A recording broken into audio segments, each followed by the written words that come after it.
Hello. Today we were playing the newest update of Nerus, build 0.11.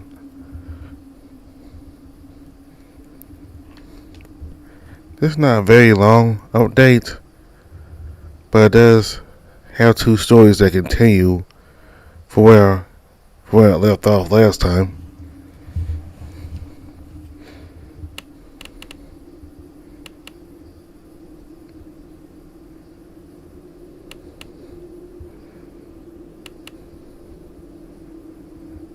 Before I start a new build, I want to continue with the glossary.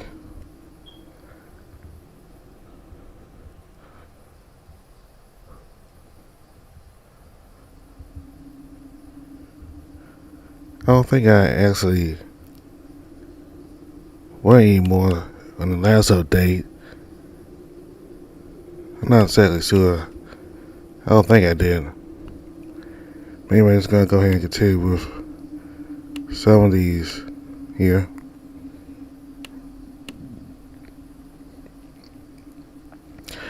Sononesia, a congenital disease that affected a small number of sexuals, or rather infected souls, although it had been monitored by their doctors for decades. By the time a sexist tragedy, no advance had been made regarding its origin or cause. The illness affected what the sexist called the power of remembrance, a corporeal being sense of self is composed by their soul and their accidents, their incidents and their peculiarities.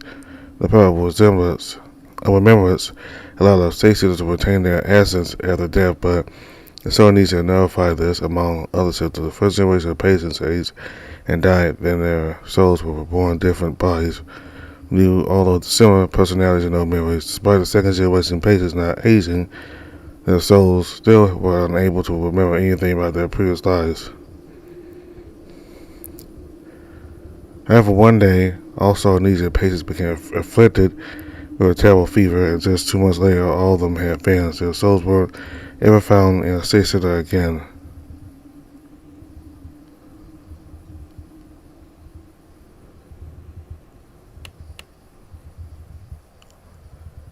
Battle of the Aeon.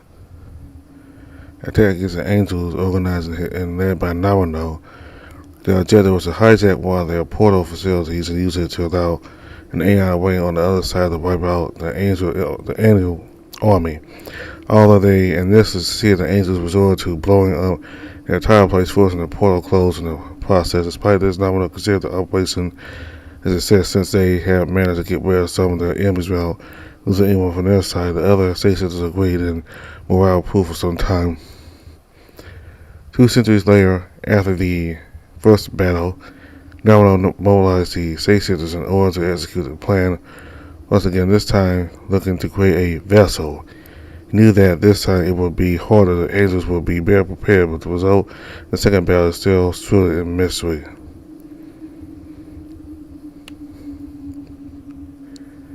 Angels and demons. Among the main interesting customs the residents of Earth adopted after the Archons established their dominion, there was calling the Sextants demons. This actually was a very common tactic used by the descendants to counteract Sextant influence. No matter where you went, mortals may have their own belief systems and answers to many questions that play there, as this includes equating nouns to certain concepts. The descendants observed that demon was a very common name for evil entities on Earth, so that's what they started calling the Sextants in this case. It's fitting in this case, as many depictions of these demons involve them luring mortals to deals where they sacrifice their soul as safe for some possible temptation, although I will admit this description fared nominal better than the other Sextants. In any case, it didn't take long for the Sextants to catch up to this tactic. Perhaps our frustration started mockingly referring to the descendants as angels, rather than they stuck because they found some tactical value in doing this, or out of spite, something I still have to determine.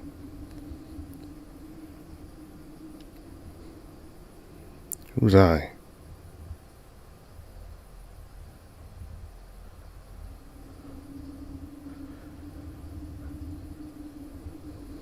So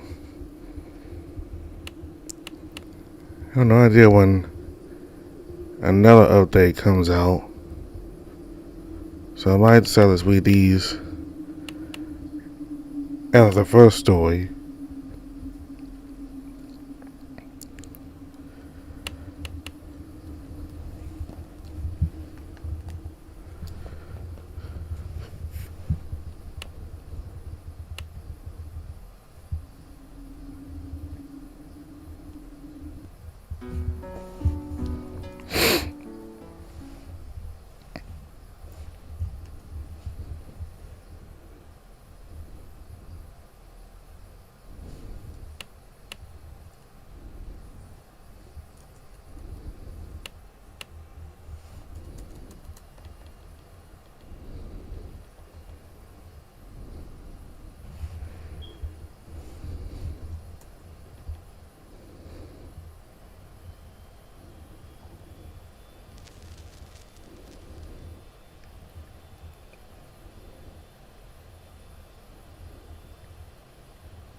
So these are new stories that popped up.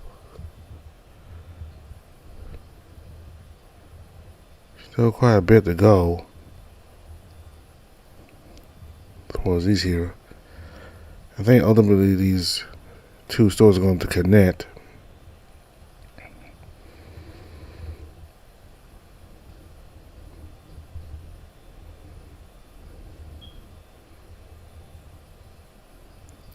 So the purple line here is Aloysius' story.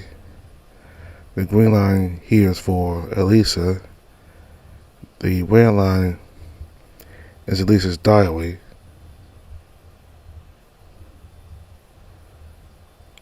So this will continue Aloysius' story, but this line here is yellow now. Does it still have something to do with Elisa?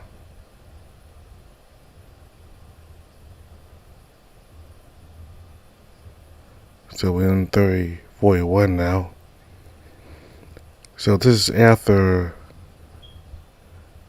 This is like doing the. We're back to Elisa and Bobby's era now. It's like from where chapter 1 left off. Let's start this story here.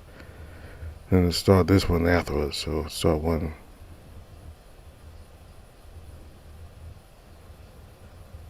Initializing playback.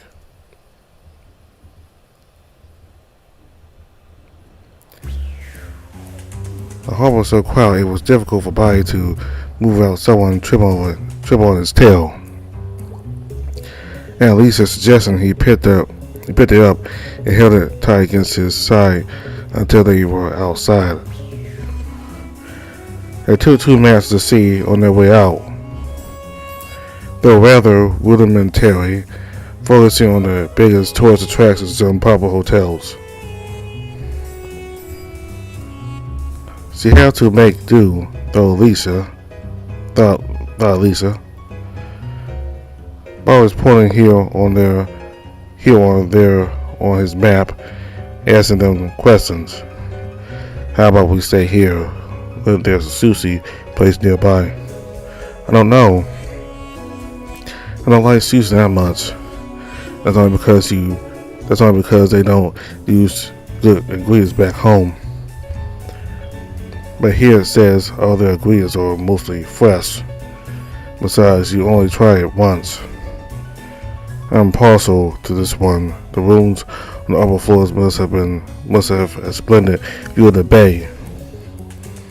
Lisa spaced out while Bobby and Bernardo discussed what place would be better. She stared off into the bay and the horizon beyond. The wind made her turn up her nose. In the end, Bernardo changed his mind and agreed the hotel near the sushi restaurant was better. The view wouldn't be as impressive, but it was in a bustling area by comparison. Lisa didn't mind either way. They passed dozens of people eating sugary drinks they got from a nearby stand, shopping for souvenirs, and sitting down while they conversed with friends, while they were expecting to stumble into a street performance day, and everyone else got startled when suddenly a man began bashing a blue sack against the asphalt while he bellowed like a cat in pain. It wasn't long before guards showed up and the man ran for it. The sack hit the road one last time. The flour inside spilled, suddenly getting blown away by the wind. So it was lively in here. By a certain they went about their way. As they checked into the hotel, the crocodile suggested they get some food, but Lisa stepped away from them. You guys enjoy yourselves? Are you going away? Are you going already? Yes, don't worry. I'll get some food by myself later. Money was the last thing she was short on as a splitting baggage payment after all. I see. Take care, Lisa. Come back here if you need something. We'll leave a note if we go out after eating, so you'll know where to find us. I'll be fine, really. If I find well, I'll just have a few words with him and punch him in the nose before I come back. That would be great. They waved at each other and Alicia walked away. Bernardo lowered his hand and looked at the crocodile who was staring at her back. Are you worried? Isn't that obvious? You think this isn't safe, perhaps we can talk into stopping. I'm not sure that would be for the best. Alicia never sold herself fully to others, and Bobby was better at that, so he never talked about the things he kept hidden.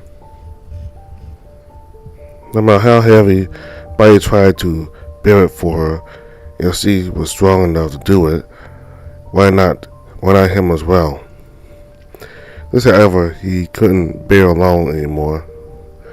Once her goal was almost enough to crush him. He searched apart for a free spot of snipping ears and eyes. At the very least, he didn't want to divulge anything in front of complete strangers.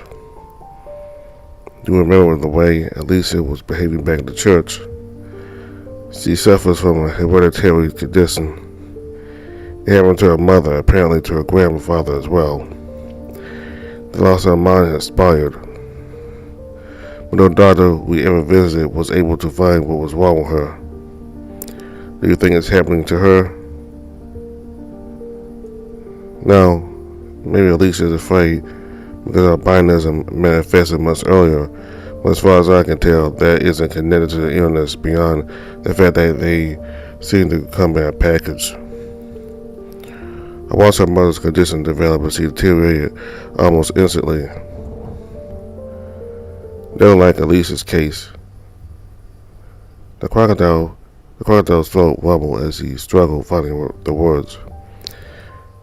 It's like a neuronal disease that only affects old people. Certain doctors told me they had clients like that agree it might be the case here.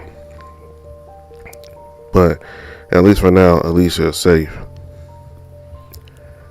It went without saying that he had always told her this. Alicia was unconvinced and at some point started thinking that perhaps would know something about her condition. The crocodile initially suspected perhaps she was mixing her health and anxieties with a desire to meet again with her biological father. But Alicia wasn't interested in Rel. He only was a potential source of information for her. Perhaps the trauma she had suffered when Angela deteriorated drove her forward instead. Terrified of suffering the same fate, she wouldn't accept it being unfixable, even if it would only happen in the distant future. I don't know what to do. Rel isn't here, but Alicia still wants to find him. Was coming here a mistake? Bobby let it flail as if a breeze could tower him over, but Nana wrapped an arm around his shoulders. He couldn't reach all the way around, but that didn't stop him. The crocodile leaned onto him, taking in his warmth. Alicia is a grown-up now, so I think it's good that you're respecting her wishes. That said, you can always talk to her if you don't agree with what she's doing.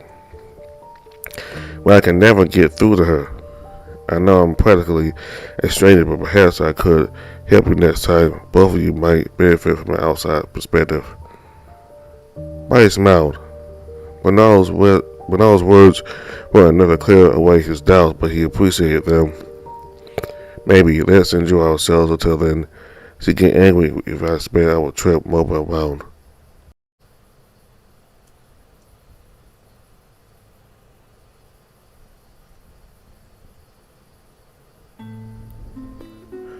Alicia would never find well by wandering around. She needed to think back to what she knew to narrow down the area of investigation. Plato had never come under Alicia's sight, even during her travels, for a simple reason: her grandfather's company wasn't active here. But that lead never bore fruit. Even if she only had Lois's word to go off, Plato was a new lead. After asking one of Bobby's contacts to look into it, it came to light that well, or at least someone using his name, had contracted a construction company called Peak Architecture to work on a few projects. Those locations would be a good start, but she only have so much time to check all of them out. At first, she headed to the docks, as several of the warehouses there had been built by Peak Architecture. However, the warehouse district was huge, and investigating it was extremely time-consuming. There wasn't any tell if a particular warehouse was the work of the company, so she had to check every building for potential clues, at least those that were currently unlocked or had dock workers transporting cargo in or out of. Alicia considered asking the workers if they knew about Peak Architecture, or even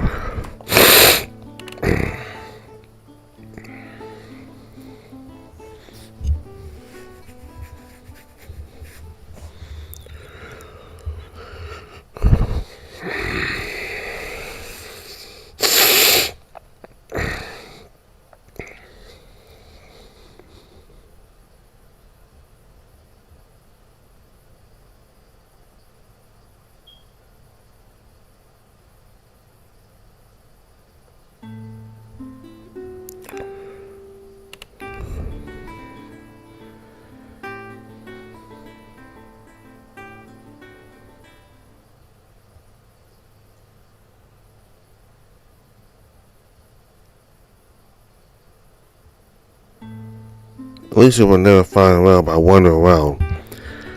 She needed to think back to what she knew and narrow down the area of investigation.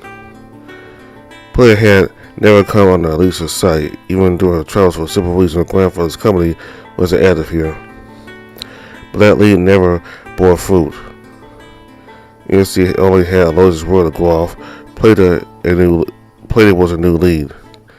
After asking one of Bobby's contacts to look into it, it came to light that well, or at least someone using his name, had contracted a construction company called Peak Architecture to work on a few projects.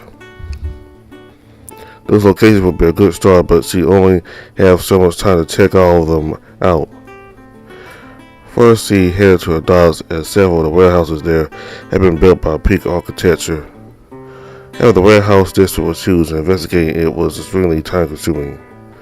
There wasn't any tell if a particular warehouse was the work of the company, so she had to check every building for potential clues, in at least those that were currently unlocked or had dock workers transporting cargo in or out of. At least she considered asking the workers if they knew about Peak Architecture, or even about well.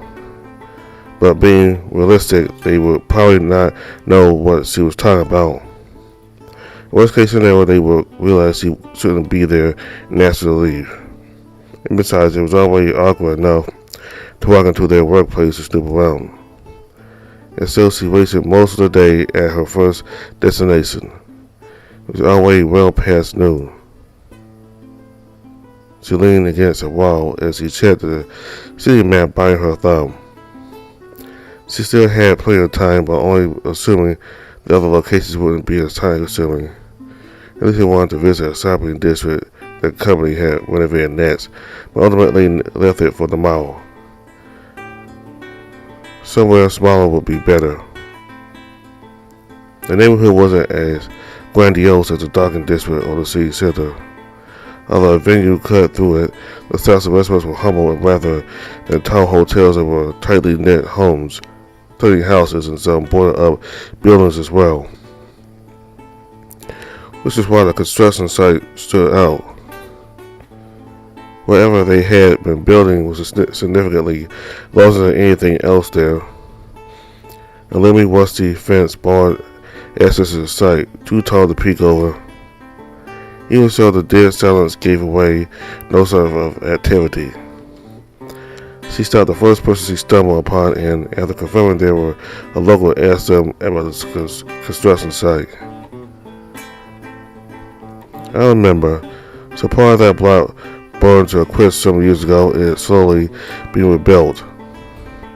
That terrain had passed hands a lot ever since, so construction had started and stopped a couple of times. What are they building here? What is it? I think it was a hotel, but come to think of it, I've seen no one work here for a while, so maybe they're about to sell it again. Okay, how long ago was it last worked? 2 months ago, maybe. At least it kept stopping people to ask them about the construction site, only to retrieve conflicting information about both the purpose of the building and how long ago the construction company had last been there.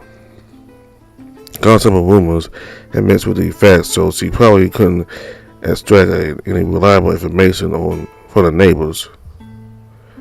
If she went out or leads, she would revisit the construction site. Perhaps she would find someone related to P architecture there later, if only by chance. Let's see, do I have enough time to check anywhere else today? Lisa may have turned into a desolate street as she walked back into the city center. And police steered the leaves scattered across the road, as well as a map. It wasn't then that, out of the corner of her eyes, she saw it. A golden light broke through the dusk.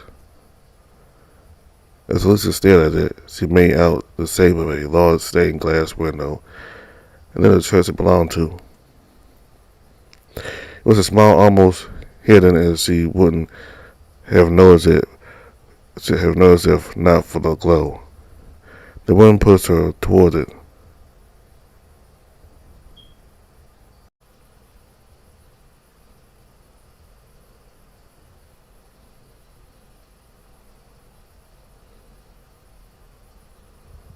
And yet, Lisa couldn't help but step closer. That warm, yellow glow was familiar. How long had it been since the last time she climbed onto the chair and looked out the window at night? Since the cold wind blew her hair back like this. This was the premonition of an upcoming reunion. She noticed a crack between the tall door.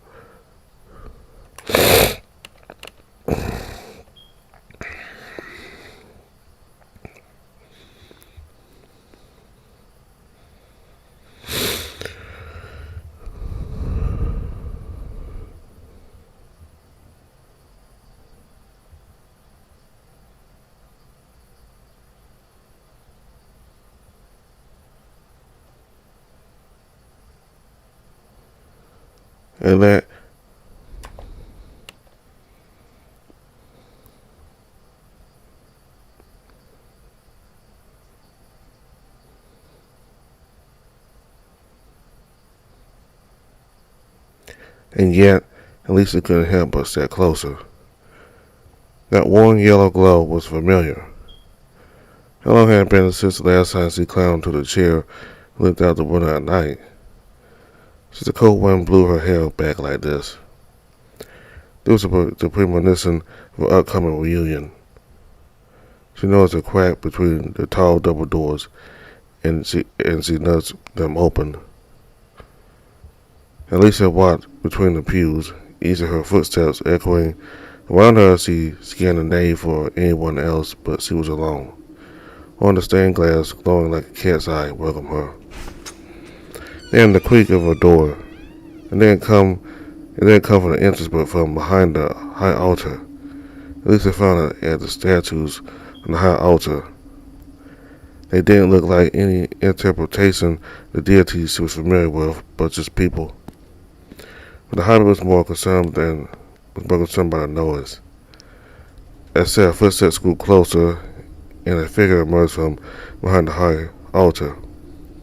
It was an old woman in a habit with white, messy hair that covered part of her face. What do we have here? I don't think I've seen you before, girl. My memory isn't what it used to be, but I think I remember you. You look quite striking. Lisa took a step back. Who are you? That's a rude question considering you are the one born into my church, don't you think? At least introduce yourself first, little girl. Lisa. The nun repeated that name under her breath and frowned. She nodded her forehead some and thought, trying to get the gears of her brain turning. What are you doing? Just jogging my memory. Aha, let me guess. You're here to visit a relative. That's one way to put it. No, not really. The nun shook her head, frustrated. I suppose that makes sense. You don't look like a dog, so I must be misremembering. So obvious. What do you mean? She pursed her lips, not sure what Lisa was confused about. I thought you were a relative of one of the monsters, all. I'm sure one of them mentions Aunt Lisa every once in a while. It's Monk. Where is he? Let me see if he isn't in his dormitory. The woman turned around with effort and retreated behind the high altar. There was a noise of a door opening and then a fading footsteps. Lisa sat down on one of the pews, clasping her hands. She hadn't noticed how tense her shoulders had become. You could blame her. Dark bloods that knew her name wasn't likely to be a coincidence, or she wanted to believe. But no matter how long she waited, sitting there with bated breath, the night wouldn't return. It's taking so long. I wonder if something happened. Does she look nice enough? Guess she won't mind if I go looking for her. Lisa spied behind the high altar and found two dimly lit doors. One of them was ever so slightly open. After staring for a long time, she stepped forward and finished opening the door. On the other side of the staircase descended into darkness within the shadows. Something flickered, undulated. Squinting, she called out, "Hello?" No response. Lisa stood at the doorway for a long time before gathering the courage to descend into the hallway. As her eyes slowly acclimated to her dark, she noticed many doors lined the corridor. There was something that looked like a small window on each. The old lady had mentioned something about dormitories, so she wondered if that's what these were. Maybe everybody was sleeping. That would explain why no one answered her call.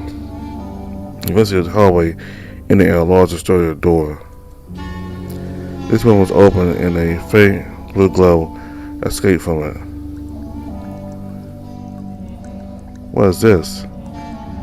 If the church's desk was an empty room with a large fountain in the center, illuminated by the blue glow that slipped in through a skylight. Where was this, even?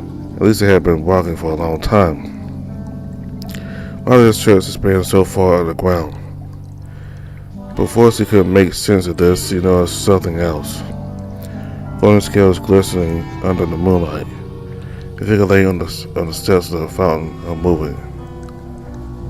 Elisa sprinted toward it, splashing water as he climbed to the structure. With a closer inspection, the fountain's segments were shallow, so the lizard wasn't at risk of drowning. "Are you alright?"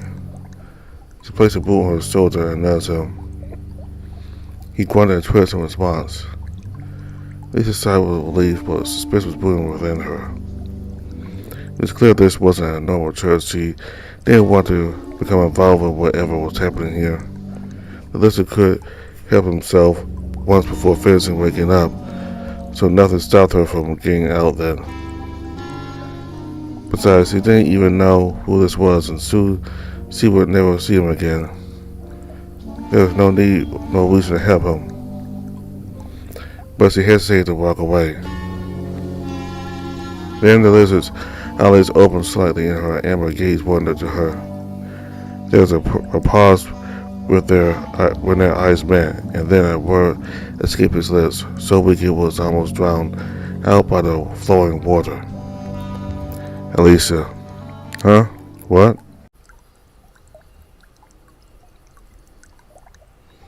The lizard didn't understand her.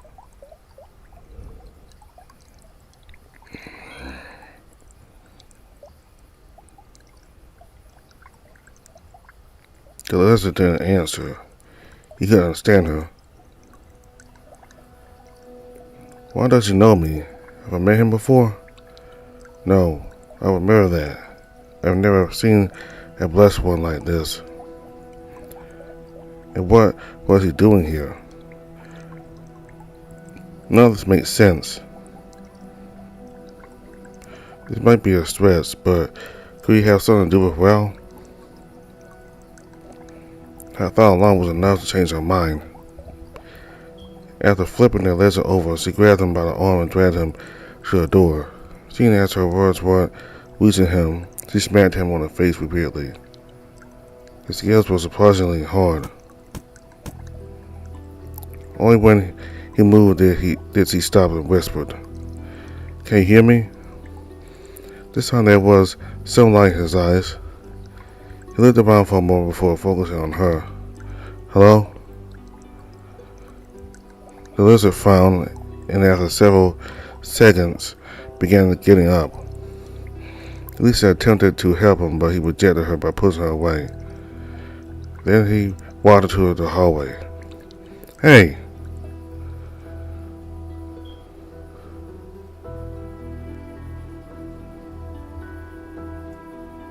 Elisa followed him back to the nave and to the left door. Lisa stopped white as he was about to enter the room. He turned to her, annoyed. "I need to get dressed. Do you mind?"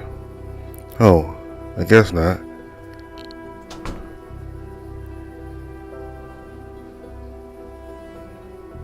A while later, he came back out, dry and fully dressed.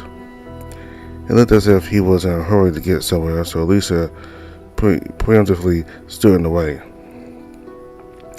"Hey, I'm sorry I hit you, but it surprised me you said my name. Do I know you?" "I don't know what you're talking about."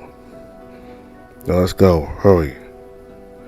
The lizard simply pushed her aside and began making his way back upstairs. Well, this will be difficult. He's definitely not the one the old lady was talking about. He's not even a dog. He had recognized her. In his stupor, he didn't realize what he was seeing was real and uttered her name. Now he was trying to pass it off as if this hadn't happened. Something felt off, but Lisa didn't have time to think. She needed to follow the stranger. "Where are you going?" The lizard went outside the church with the assistant Elisa in tow. Once the chilly night breeze hit them, he stopped to look around before turning to the hybrid. "How did you get here?" "Why would I answer that? You better know me. You better know all my questions." "What do you want?" "Since you already know my name, an introduction would be a good start." Elisa made it clear she wouldn't introduce herself to him. Perhaps he would step up and say her name again, after all. Elisa's gaze turned thin with suspicion. "I am Florals, and again, I don't know you." "Whatever, why were you lying in the fountain naked, Florals?" He broke eye contact. I was bathing. I slipped and fell, and then you found me. That doesn't sound right. What do you think I was doing then? I don't know, but that's still an obvious lie. You didn't seem to want to be in that church, so why would you bathe there? And where were your clothes? I didn't see them anywhere near the fountain. Come to think of it, that's even stranger. That was your room you got those clothes from, wasn't it? You're pretty large with an equally large tail. I can't imagine you ransacked a random room and happened to find clothes that fit you there. Then why did you say we needed to get out? Why are you hiding? Flora sighed, exasperated. He stopped in his tracks and turned around, his tail almost hitting Lisa in the face as it swung around. If you found that church again, don't go near it. Maybe I won't need to go in there again if you answer my questions. Now, do you know a blessed one called Well? He's a canine, looks like a German Shepherd, orange eyes. It doesn't ring a bell. Is that so? What about a company called Peak Architecture? No. He was lying. He's not making it as obvious as last time. Now I'm wondering if that was on purpose. I might need to change my approach. She wouldn't get anywhere with yes or no answers, yes or no questions. She needed to catch him lying. Do something he had said against him, or lure him into somehow incriminating himself. Before she could come up with anything, Elizabeth turned away. Wait. I've had enough of this. I recommend you take my warning to heart. By the time Lisa noticed her tail curling while her ankles, her face was already about to meet the floor. She rolled over to follow her shoulder, grunting in pain. It wasn't difficult to guess that Flores was planning. To guess what Flores was planning. She pounced forward, nearly falling again, but it was too late. He was nowhere to be found. That damn piss-stinging lizard. Lisa looked around for a while and described the lizard to everyone she stumbled into, but to no avail. It was getting dark, so as much as it pained her, she ended that day's investigation there.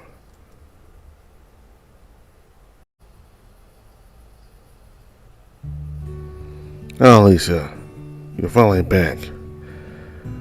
So I didn't realize how late it had gotten. On the way to the hotel, Lisa had been contemplating how much to tell Bobby about what happened after she found the church. Her first instinct was to explain everything. If anyone could make some sense out of all that, it was the crocodile. But considering how hesitant he was about coming to play her, perhaps this wasn't such a good idea. But Bobby and Lisa understood that the moment they arrived at the city, there was little he could do to get in her way anymore. Still, if possible, the hybrid wanted to avoid worrying her father. So she ended up telling a lie that there was a commotion at the docks that delayed her investigation, that she finished much later than estimated. However, she was still thinking about Florals. It must have shown during dinner, judging from the glances the two blessed men exchanged. What's on your mind, Lisa? I'm thinking about whether Ralph has many friends, I guess. He was always making new friends on our travels. I wonder if anyone you met back then lives here now. Do you know anybody? It's possible, but I don't know for sure. I fell out of contact with almost everyone. I take the investigation that yield good results. I'm just considering different approaches. Will has been untraceable for so long that if he's in this city, I think it won't be easy to find him. Might let out that low, contemplative growl of his. The topic changed to how Bobby and Bernard's day went for what remained dinner. After having sushi, we ended up spending most of the day out on the beach.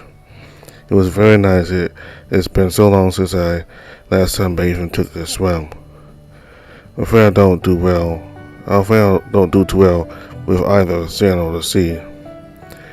Neither does Elisa, to be fair. Hey, don't make fun of me. I wasn't even there. Besides, I can swim just fine. Kind of think of it, we did bring you a gift. Right by. The crocodile slapped himself on the forehead before getting up to get something from the kitchen. He returned with a box full of some kind of fried dough snack covered in white dust. They had a faint, salty smile. These are called churros. I bet you've never had these before. I have actually, but thank you, these aren't bad. You're welcome. By smells, he took a churro from the box. Sweet foods were far from her favorite, but they made a nice snack every once in a while. What she didn't expect was an explosion of saltiness once she bit into it. She made an effort to keep her face neutral as possible. Damn it, did they prepare them different here? About 7, I should have realized. At least she got up after finishing her churro and her plate. Well, Sasa, I'm going to bed. You mind doing the dishes? Leave it to me. By the way, Lisa, there's something we'd like to talk to you about. Oh? Are they officially dating? He looks nervous. What is it? It's about you searching for Will. It took all her willpower to not click her tongue with disappointment. It's nothing bad, Lisa. Bonnie wants to discuss some misunderstandings both of you might be having. Alright, but it can wait until tomorrow. I really don't have the energy for this now, I suppose. But we were talking tomorrow morning, yes? Deal. Good night, you two.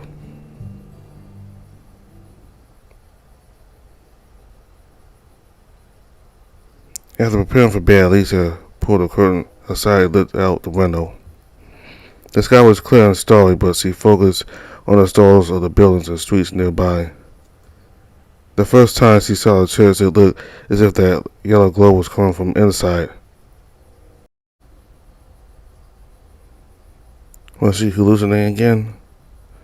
That didn't seem right. It was too real.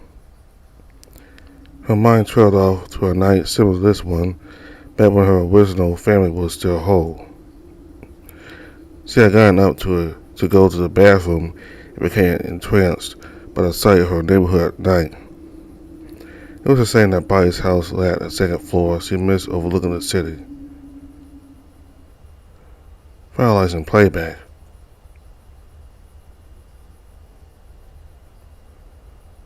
So that was Elisa's story. The continuation of it anyway. So then Plata, and they're looking for Will, who is Elisa's grandfather, I think it's grandfather. But apparently this company is, I think, her father's company, and she's inspecting the buildings to see if any of the workers who worked at these buildings that were built by her father's company, if they knew anything about the company itself. I got what the name, but I think it's architecture something. I don't know.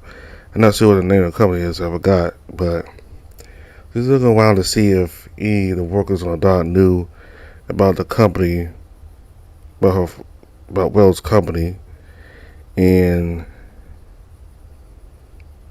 I don't say she's had any success in that, but this big lizard that she caught in the church, lying there by the fountain naked. I don't know why he was there like that, naked, by a fountain. That's a surprising sight to see. I don't know if something affected him mentally that made him like that, or if the fountain itself had some kind of a mysterious, I don't know, maybe some mysterious with the fountain that makes people do strange things. I don't know. But as soon as he got dressed and the two of them went outside the church building, he told her never to go back inside the church again. So I wonder what's bad about the church, because it is a strange church, because it doesn't seem to show any of the 7 gods in there.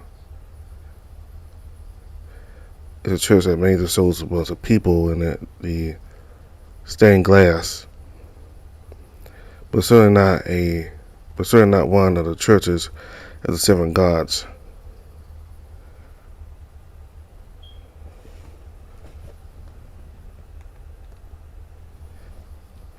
Now, that lizard Florals, he knows something about Alicia, because he did say her name, but then he decided to pretend like he didn't say that and that he didn't recognize her, and then he just sped off away from her. There's something that he's hiding, and I think he is related to, I think he has an association with or somebody that Lisa knows in town.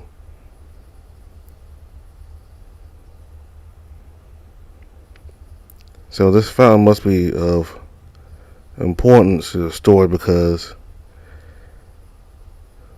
like at the menu, in the main menu section for the game, we see the title and all that, it shows a fountain. So this fountain has to have some kind of importance to it. This fountain in the church itself must be of importance to the story for it to be featured in the main page. Like we start the game, we load the game, and the fountain appears in the main section. This fountain must have some importance to it.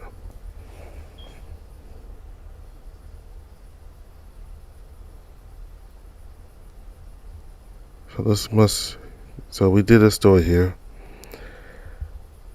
This is the only story left to do now, which continues Aloysius' story.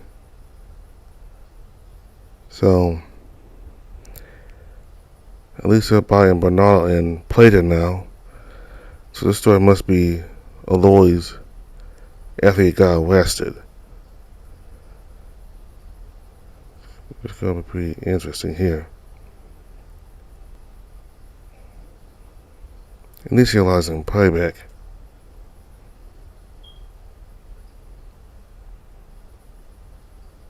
Four days left.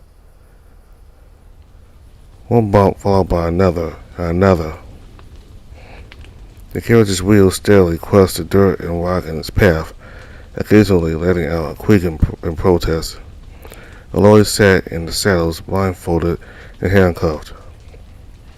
He thought he had just fallen asleep, but maybe that was a long time ago, which would make sense as he didn't remember being so restrained. As he shifted, he discovered a chain attached to his bindings. He wasn't alone in the compartment. He could smell them, hear them. There's probably a man wearing leather boots, judging from the noise he made. And just from the smell of gunpowder, he must have been a hunter. Are you awake, you? The gruff voice trailed off. How are you finding your bindings? They are not so bad, assuming I'm not made to wear them for the rest of my life, that is. Probably not, but they might lock you up for the rest of your life if they don't kill you. If they blindfolded him, then they didn't want him to know their destination, so he skipped that question. The lack of familiar elements such as the salt and the death in the air told him they were deeper in the continent. I don't think they'll kill you though. Or maybe they want to interrogate you first. I doubt I have anything of value to tell the churches.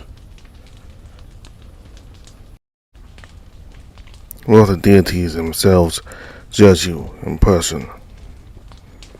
It might be a different story then. Why don't you think they'll keep me? Let me guess, a hunch. Yeah. Did Hunter already know they wouldn't execute Aloys? Or was the monk getting desperate? The gravity of his situation finally dawning on him. Doubtful what level capacity he had to feel fear had vanished when he stared into Nox's mouth for the first time. Hey, why did you do it? Why do you want to know? You know that village at the foot of the mountain in Metereki? Yes, there's a similar village back in Hollow Mountain. But you ever stayed in either? No, I only passed by them whenever I needed to get to the port. You probably never noticed how different people are there. They were superstitious, isolated, very fearful of the deities. When I got off the island to become a hunter, I was amazed. The world was kinder than I had thought. So I tried to show it to my family. Took them on a trip to introduce them to my friends solo in the city. But they couldn't adapt. It amazed them too, of course, but they were incompatible with the outside. I assume you were still young when you left the island. Perhaps that helped you adapt, since you weren't so set in your ways. That's not all. The outside is full of wonder, sure, but it's evil as well. Life in the village is easy. You wake up, feed a cow, work the land, and deliver your produce up the mountain. Sometimes you get resources from the port, but that's as far as the irregularities go. But people on the outside lie and will take advantage of your goodwill if you show too much of it. And you need to survive. There won't be a man in a habit that'll tell you what to do for the season. It's a complicated place, is what I mean. I know all this, but I can't understand why they couldn't live here. I don't understand what made them like this. And that doesn't sit right with me. So this is all to say that. If you were in my shoes, this would have been your motive. Yeah. Interesting idea coming from a hunter. Says the monk who killed the abbots. But I still believe in and fear the deities. It's just that the churches are not the deities. The churches are, well, they're run by people. If the seven were looking over the abbesses' shoulders all the time, you wouldn't have killed them, right? I suppose not. It was almost imperceptible, like the pull of the moons on the sea, but most are still within the wolf. And pulled back and formed a wave, just big enough for the werewolves to take notice. I figured I couldn't be the only one that wanted at least one of the abbats dead. But now that I hear it directly from someone, I must say I believe that I got to them first. What do you mean? I feel I grew a bit closer to my Lord by doing this. Huh? So that's your reason. If that's what the hunter believes, so be it. The werewolf didn't need to explain himself. What little he had, he would keep close to his heart. Always leaned back as he continued hearing the man talk. He tried to pay attention, but after a few minutes, sleepiness overcame him. At some point, Alois woke up to a few unknown voices alongside additional weight of his wrist and the clank of chains. A cold summer human breeze hit him as they led him off the carriage. Perhaps it was night. Asphalt soon replaced the grass under their soles, and the click of a heavy locking welcomed Alois into a building. The stale yet sterile air reminded the wolf of the laboratories in Hollow Mountain. The place must have been massive considering the echo of their steps.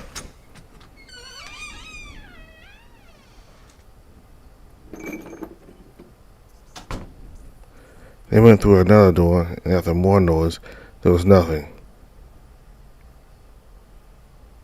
Alois remained still for a few minutes until he slipped both thumbs under the blindfold and removed it.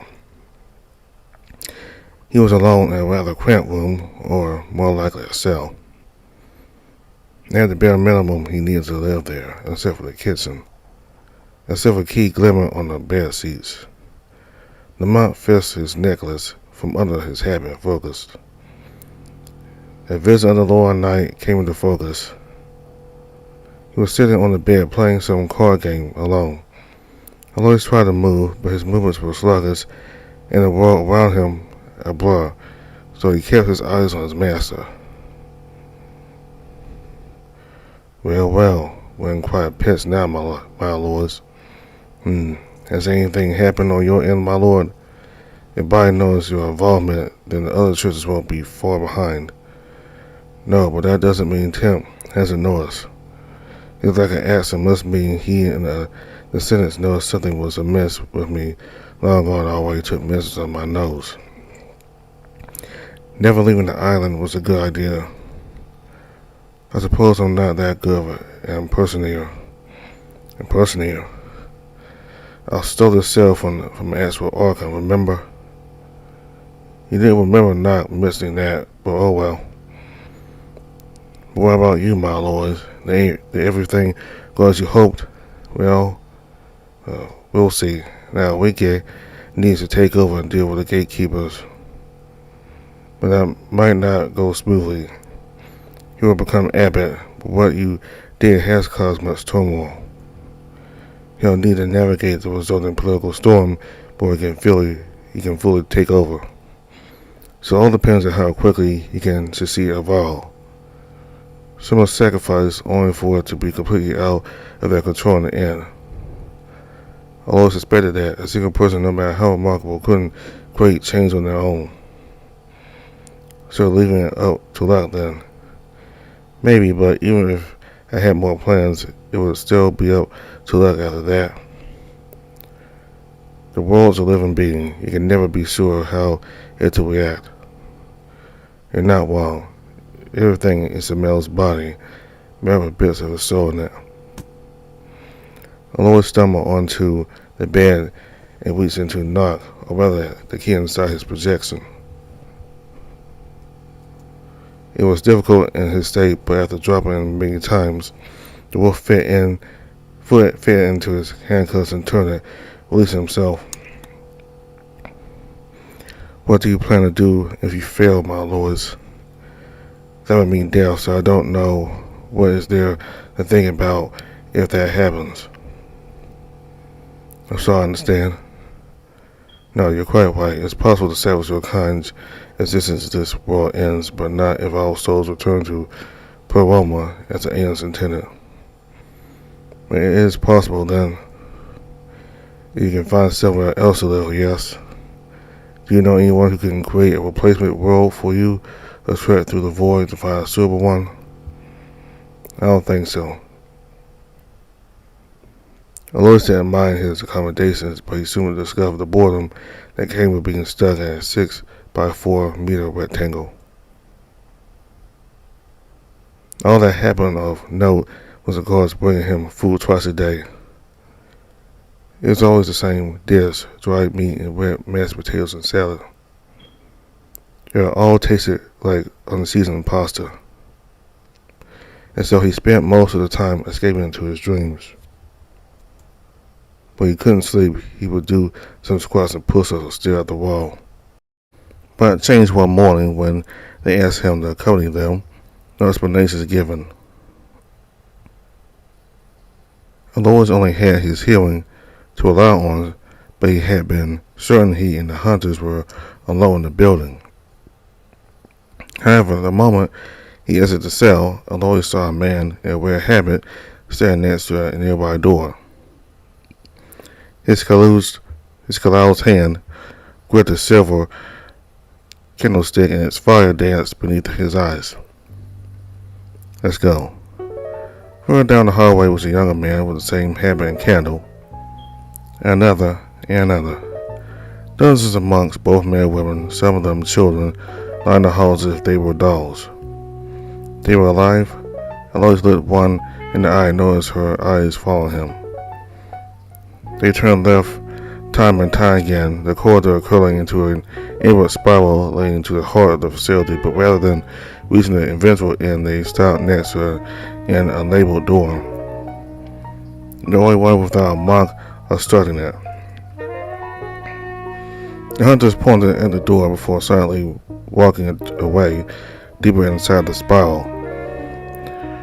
Well, with your permission. The werewolf stepped into this pristine study.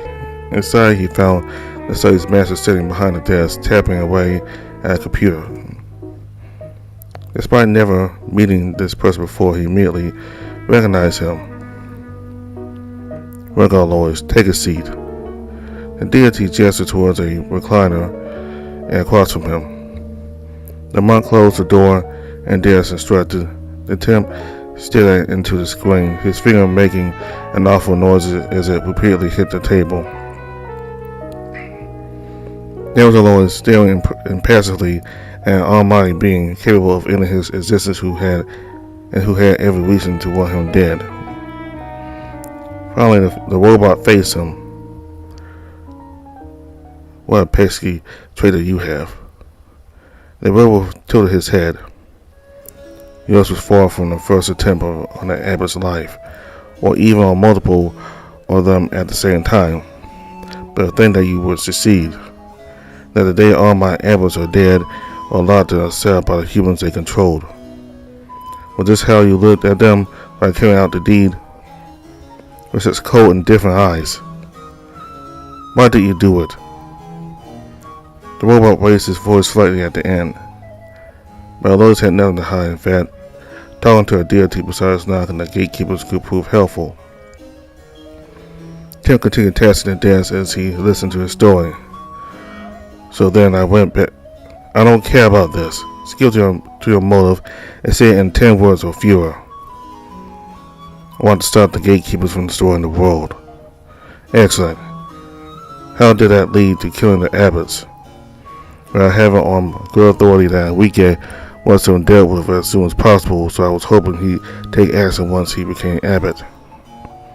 I didn't have the time or means to do anything else." "I see. One last question. How much did Obley have to do with this?" The werewolf blinked. "He was there while we planned this. Why?" "Before I tell you, let's talk about your future, Lois. I was prepared to make you understand the gravity of your situation, but I see now that would be pointless, as you are no common human. Your composition is the same, but you have some crosswires, for lack of a better term. So let's get to the point. The churches want you dead, and I don't have a reason to deny them this risk. This is unless we make a deal." Was this supposed to be blackmail? Both of them knew that the werewolf only had knocked to fall back on in the case of Church's call for his execution. Always believed in his master, but the offer of a new, easier way out was tilting. "What kind of deal?" "I need to do something impossible one more time." Tim closed the laptop and with both hands behind his back began circling the werewolf. "I'll assume that's as much details I'm getting until I accept." "Indeed. Dying would be bad, but if I succeeded, I wouldn't get to enjoy the fruits of my labor. I come that my master can save me, but the churches and the descendants would still hunt us afterwards. You can make it so that doesn't happen, I will comply." "Good enough. Now, I need to stop Obley."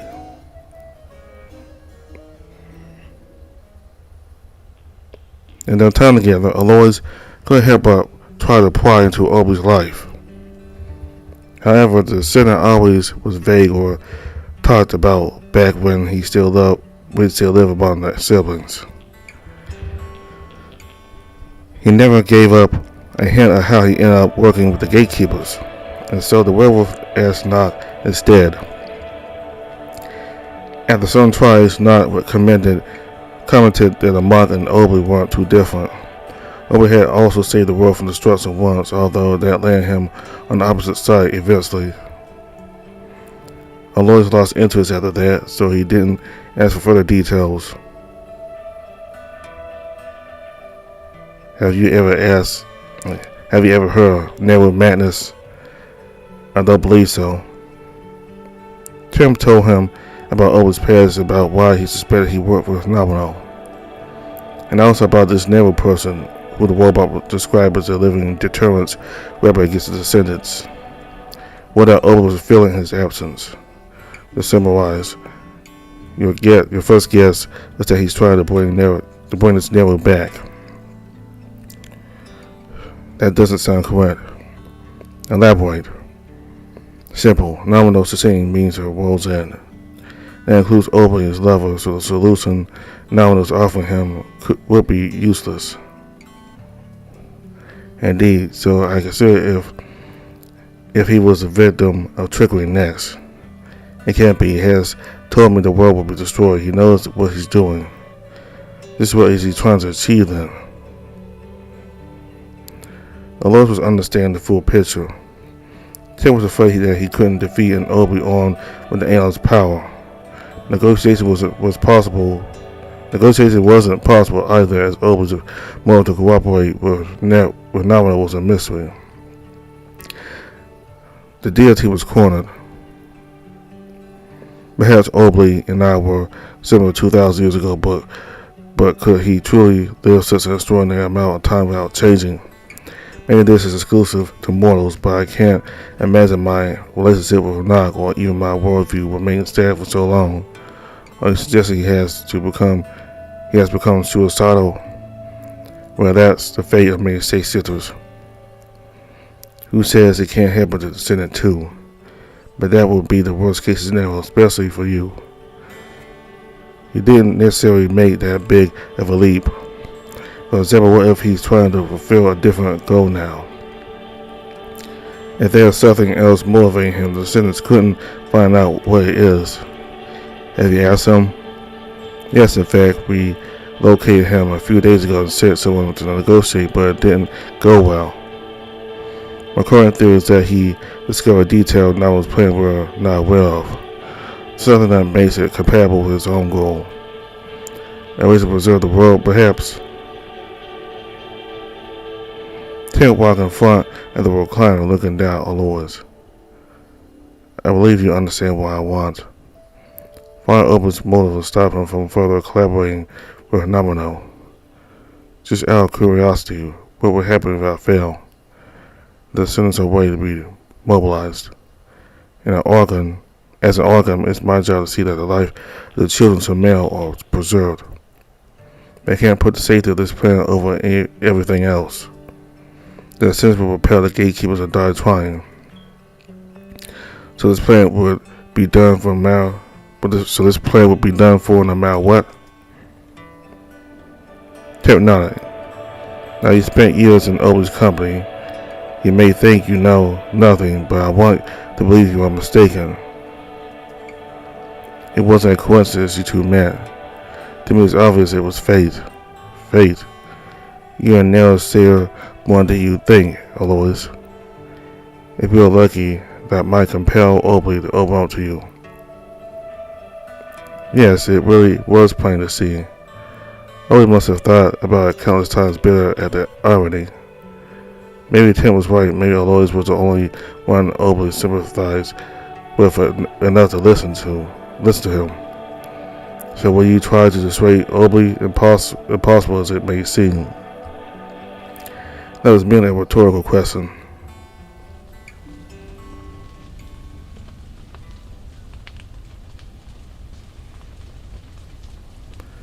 Creaking wood, rocks being crushed to dust. The carriage groaned in response to every hole in the road. Alois rode to the dim light in the carriage's compartment. It seemed he was still processing everything. He couldn't fall back to sleep, but it didn't matter. They were slowing down. The sun was already setting, dust bathing the city.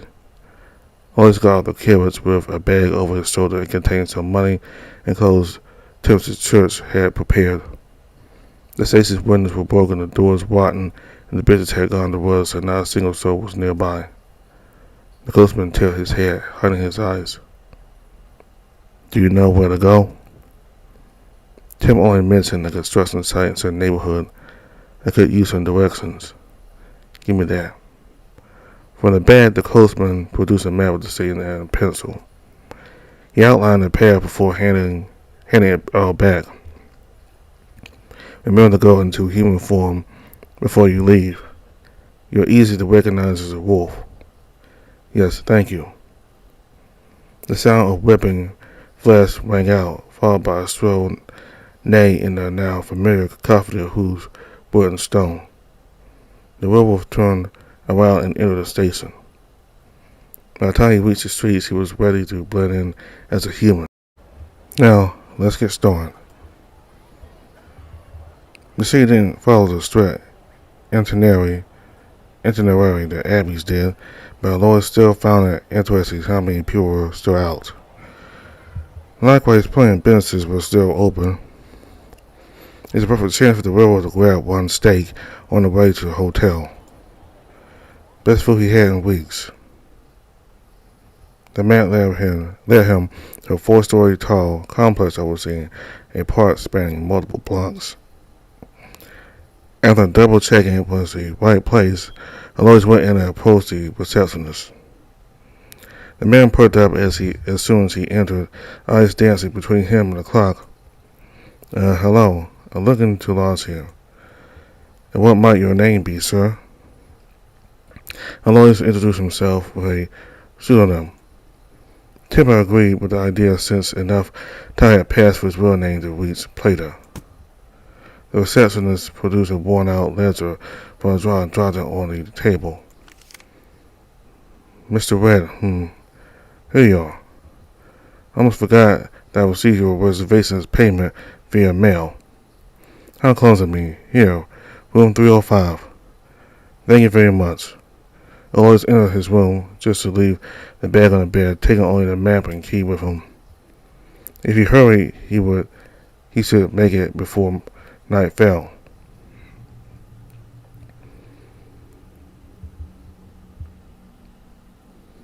He navigated the labyrinthine city streets further north to a construction site. The fence surrounding the half-finished building had gone to rust. After looking around to make sure he was alone, Alois crouched down. His legs strained the fabric of his pants before launching him over the fence. He landed on all four on the other side. It was quiet and it smelled of old iron. Recalling Tim's words, Alois approached a small building off to the side. The entrance was held shut by a chain and a lock, but there was a hole high in the wall. He'd see a ladder on the way there, but figuring out it would be better to not touch anything unnecessary, he readied himself and leaped into the fissure. The side was dark and a stench like a mix of molten sewers made him recoil. This place doesn't suit you, Obley.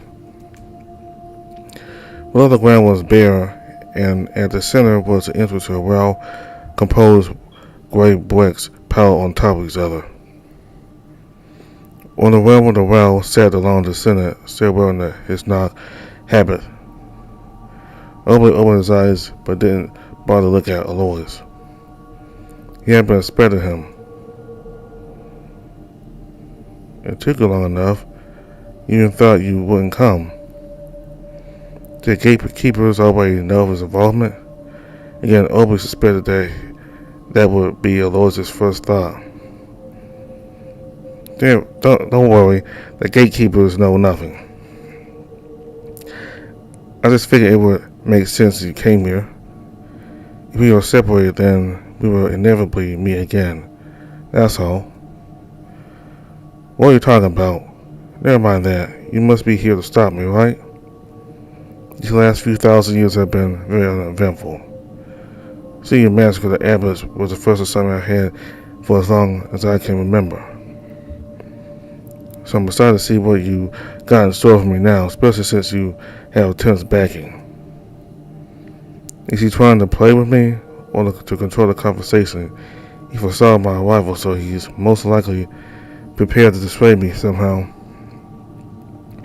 Still, I can only push on. I'm not here to fight. Fighting a normal descendant will always be out of the question, let alone you. We blended and looked up at Lois for the first time. You just want to talk, then. You don't have any trick with your word magic plan to use knock against me somehow. I can't believe you came here so unprepared. You need to leave, now. The rail's grip on the stone while tightened, his nails growing sharper.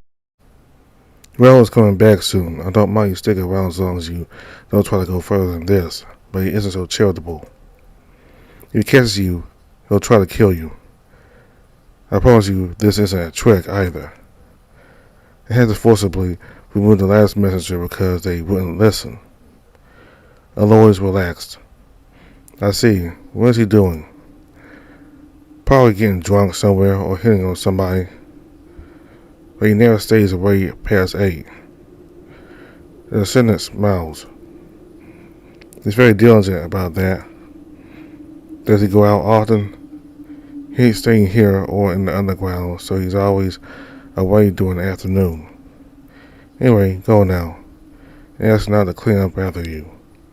Whoever will notice your footprints and smell otherwise.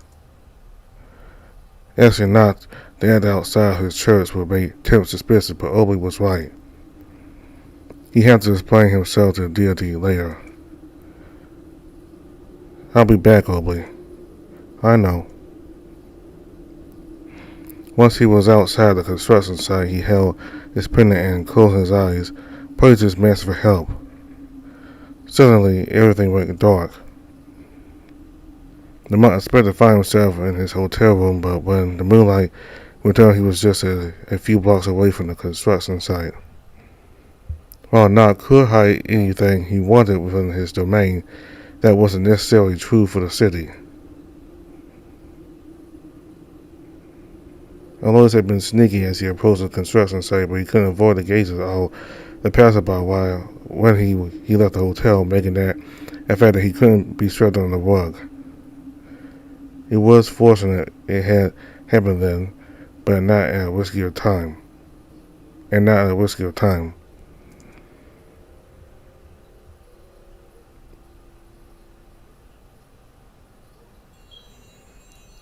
I understand. I'll take care when visiting Obi. I didn't realize Rail is that big of a concern.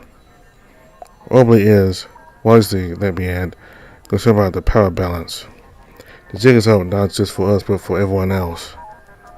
So we're all tiptoeing around each other, hoping to get what we want with the least collateral damage. This will be easier for us if Rail doesn't find you and Obi seems to think he's nearing his objective, so he wants to prevent Rail from upsetting the balance. The monk leaned against him as he looked up to the city, not pointing at the vortex of lights in the sky. The river flowed so quickly it became a blur. Trees died and were born with each breath, and the stars slowly vanished while that cluster along grew larger and larger. The surroundings were unrecognizable. What signs there were that this place was based off where the Reggie had vanished. I think I read about this back in your church. Apparently the humans of the old world predicted the fusion of, what was the world? Galaxies. Your Milky Way with Andromeda. Right. Despite what your hubris as a species may tell you, your humans will be long gone by the time that happens. So watch closely, dear Lois. This is a sight of after the end.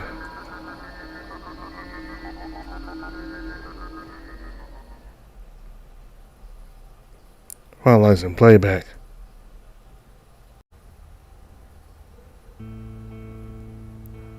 Huh? How strange. Before I could move what I saw over, the air lights up. Was that clue enough? Have you finally noticed?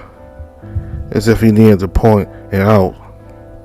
I turn away from the time egg and walk off into the Red Sea, staring at the ripples under my steps, not caring where I'm headed. I'm now allowed are now allowed too far from the vice anyway. It's a small thing, too small, yet so large in my mind, overshadowing everything else I saw. Why? Why did a day appear when I said hello to this record this time? I was surprised at how much that detail is frustrating me. Like when a thought slips past your mind just when you're about to speak it. And similarly, I can't find it again no matter how much I search. Dribbles now splashes of water. I return to the time bag and grab it like a neck. What did you mean last time about me not realizing the countdown's significance? Why would I tell you, imbecile? Keep walking in circles until you feel like drowning yourself for all I care. I bet my fingers smacked the damn egg. The prospect of going outside isn't so intimidating anymore. I can't punch Potter in the face otherwise. I'm assuming he has a face. This is better. I was so tired of seeing you confused and feeling like a scared puppy. You're not a puppy, you're a killer, so start acting the part. Oh, so I'm a murderer? I didn't say that. There are killers that go all their lives without acting out their nature. I'm not confirming or denying anything as you should expect. I said yes. If I'm a killer, maybe I'm a Lois. You think Elisa couldn't kill too? Or maybe you don't feel you're merely human or a woman. Do you consider you might be a woman? I guess not. But now that you're missing it, none of those feel right, no? A human couldn't survive these burns, for instance. I must be a descendant or a savior to a war. My words stopped, and after a moment I fell on the screen. What are you trying to do? Excuse me? You did it again. You say you won't tell me who I am, but then give up clues to get me thinking. It's almost like it's in your interest to keep me guessing. I let my jaw hang for an instant. Did you corner me in this room on purpose, didn't you? What are you trying to do to me? So jumpy all of a sudden. Are you desperate for answers? Why do you want to know who you are? Just look at yourself. It's obvious the answer won't be pleasant. Just lay down and forget everything. I heave a sigh. I'm through with this. Oh. I get my answers straight from you. Wait for me. The egg makes a noise like it's about to crack until I whip it away from the red tendrils.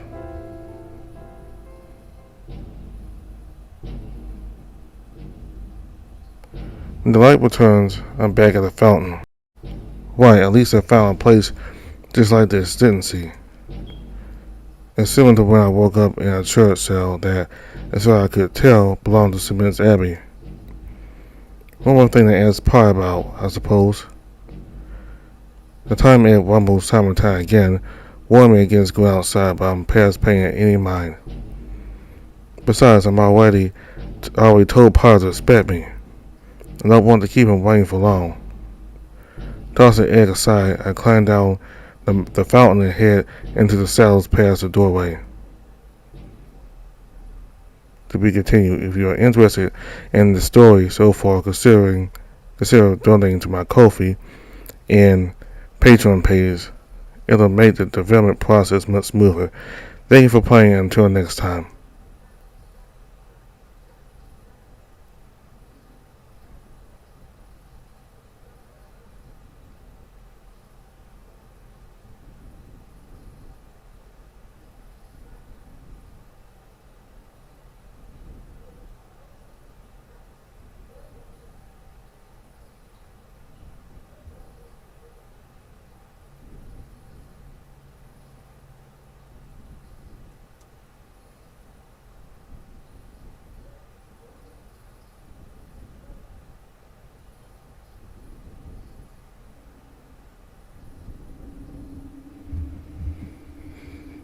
That was the latest update of Nerus. So whoever this is, They're at the fountain in the church where Alicia was. And whoever this person is, they're expecting Pyre to be there. So who could he be? Who this person might be? I don't know. It could be a human, it could be a satiate, it could be a descendant, or the other, possibly.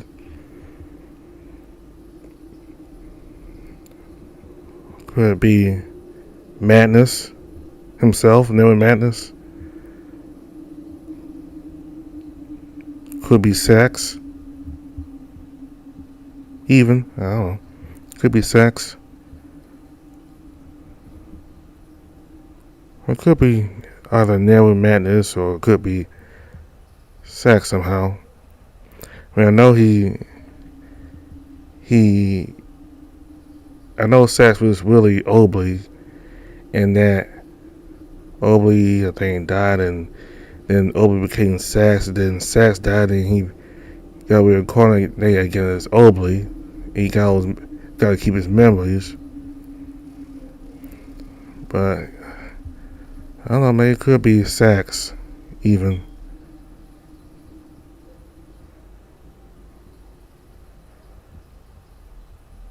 So it seemed like the Archon, the robot deity, I forgot his name again.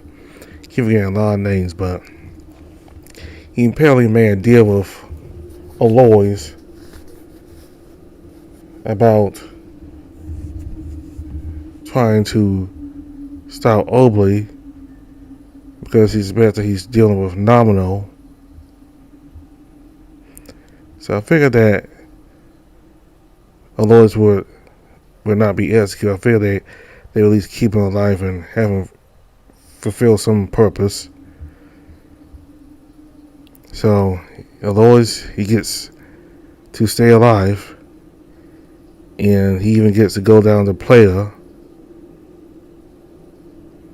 Though has to be careful because if he goes down there in this werewolf form, people recognize him, so he had to be in his human form while out in public. This is the reason why I gave him the regular voice instead of giving him the deep voice. Just usually when he's a werewolf, I give him the deep voice.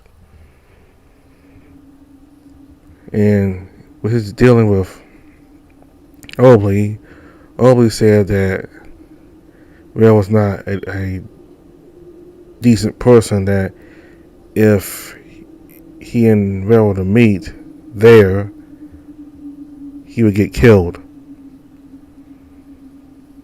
And also, that scene there with Obley, he seems to be pretty villainous, because even the Archon himself, let me go back and see what his name is. It's a big important part.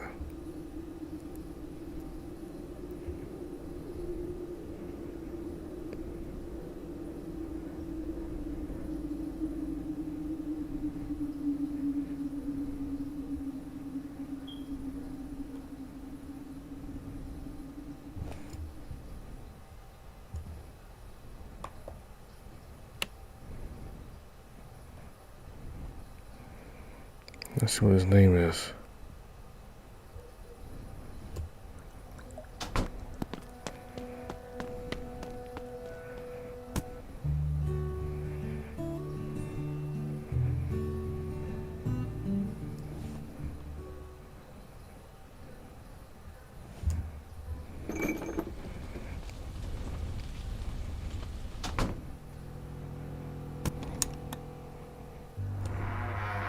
His name is Temp. So he apparently is making a deal with Aloys in exchange for keeping him alive. He will try to stop whatever Obley's doing. And apparently Obley figured out that Aloys was trying to stop him. So it looks like, because even Temp him said that Obley went for somebody saving the world to just wanted to have who was willing to have a world destroyed just so he could be with Nerus. So it's pretty selfish for Obley that he would be willing to have an entire world destroyed just so he can be reunited with Nerus. Because I don't think his old self will be willing to do that. Certainly not sex. If he was sex, he would be adamantly against doing that. Anything selfish is if it means having an entire world destroyed. But I think even the older and wisdom and the Obley from thousands of years ago would be against it. But Obley now,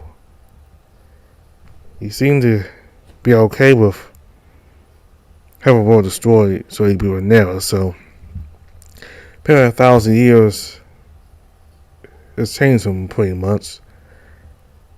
He sure has changed, and he said that he hasn't really, that the past 1,000 years hasn't been all that eventful, and he said that the killings, although killing the abbots gave him excitement for the first time in a very long time. I don't know if he was entertained or he was just excited in the sense that he was shocked at what happened.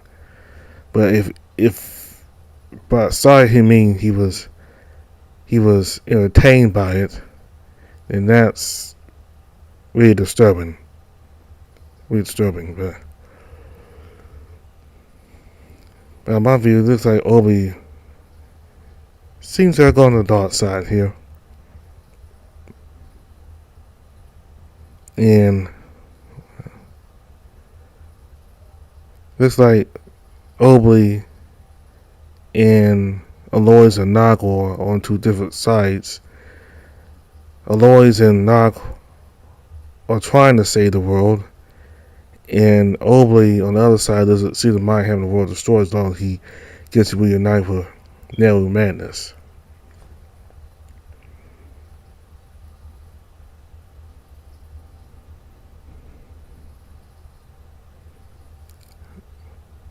So both Elisa and Aloys are in the city now, and whoever this is doing the time egg, they're in the city now too. So looks like whatever about to happen in 4 days, everything's going to converge in this city. This city's going to have a big role. It's going to have a big part in what happens in the next 4 days. I'm assuming that in 4 days, Nomino's going to make his move on a planet. There's probably going to be like a third battle to Aeon here.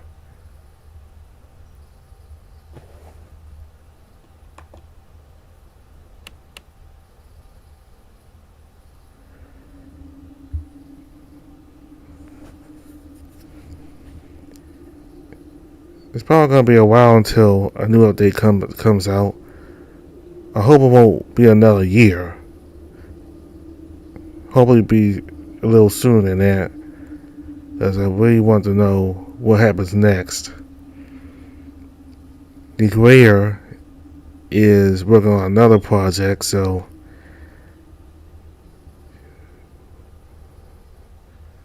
once he gets that out of the way, he'll come back to Nerus, but there won't be an update for a while. Hope it won't be too long.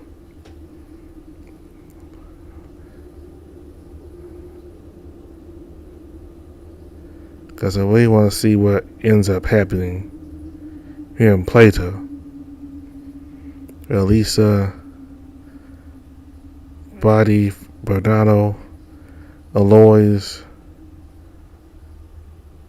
Nog, Obley, Well, and everybody.